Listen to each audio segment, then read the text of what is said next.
Gubernur Lampung dipersilakan menuju tempat pelantikan dan hadirin dimohon berdiri.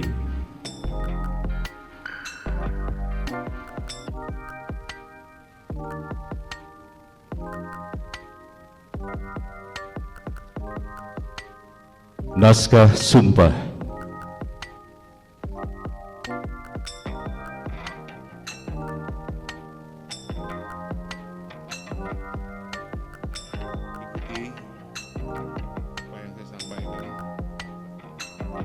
Demi Allah, saya bersumpah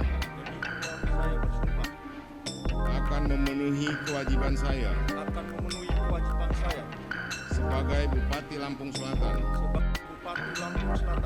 dengan sebaik-baiknya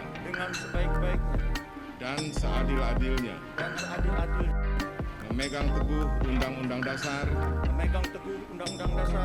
Negara Republik Indonesia tahun 1945 dan menjalankan segala undang-undang dan peraturannya dengan seluruh-seluruhnya serta berbakti kepada masyarakat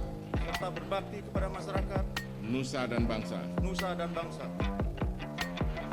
Presiden Republik Indonesia Gubernur Lampung Arinal Junaidi.